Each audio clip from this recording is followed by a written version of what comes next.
Hi, this is Dana Diorsi from Best Life Solutions with this week's video success strategy. And these videos are all about inspiring and empowering you to intentionally design and live your ideal life.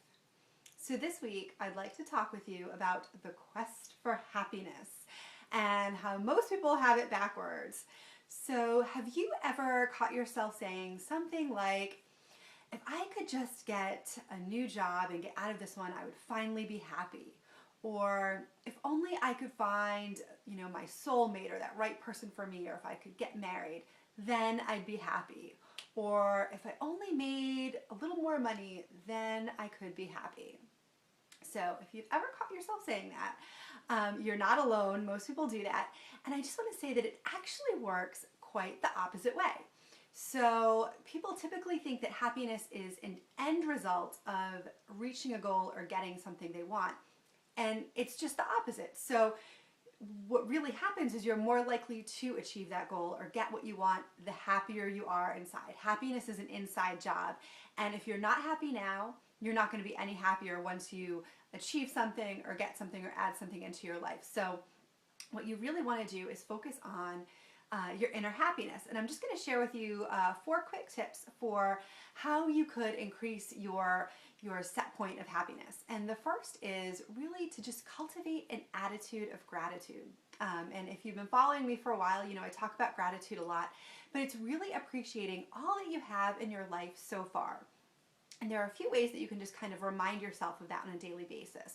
So one that I usually suggest to my clients is to have either a gratitude journal or a success journal, something that you complete every night, and you can just write your 5 wins for the day or 5 things you're really grateful for that happened that day. And they could be really big things or they could be really small things.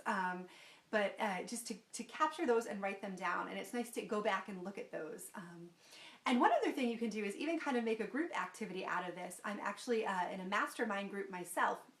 And there's a small group of us that have formed our own little Facebook group, and it's called Team Accountability. And we go in every day, every night, and we record our 5 wins for the day, and we share them with everyone, and it becomes really exciting because each person kind of congratulates the other, and it just really builds a supportive environment. It's nice to have that group motivation to keep you going so you don't forget to post each day.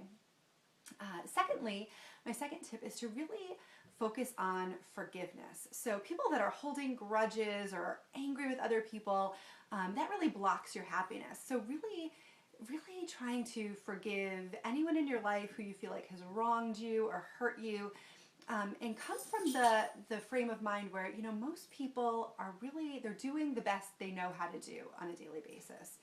And most people, when they hurt your feelings, they're not trying to hurt your feelings, and they're not trying to harm you in any way. They're just within their frame of mind, going through their day, doing their thing, and they don't realize maybe sometimes how that impacts you. So just keeping that attitude of forgiveness and trying not to be so critical of others.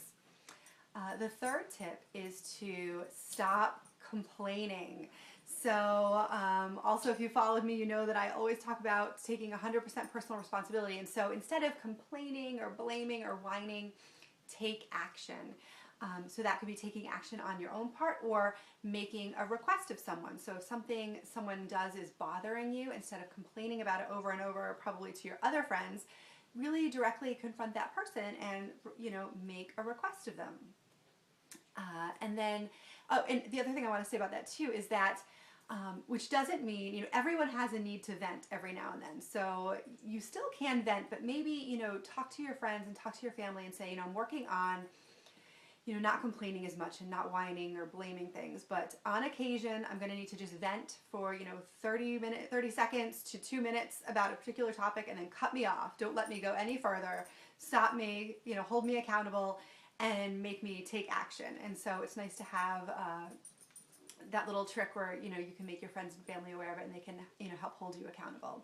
And the last tip is just to get some more quiet in your life so you can really reconnect with yourself, because most of us are so busy running around, we almost don't even have time to think about what it is we truly want and what is most important to us. And so give yourself that space and that time to really think about what it is that's most important to you in your life so that you can start to integrate more of that into your life. And you know, as I see it, the greatest definition of success is that you're putting your energy, your time, and your focus on those things that are most important to you. And so the more that you know what that is, the more you can do that, and the happier you will feel inside. So I hope you liked this week's success strategy. If you did, I'd encourage you to share about it in the comments below. And until we talk again, this is Dana Diorsi from Best Life Solutions, encouraging you to dream bigger, play smarter, and take bold action to create your most extraordinary life today.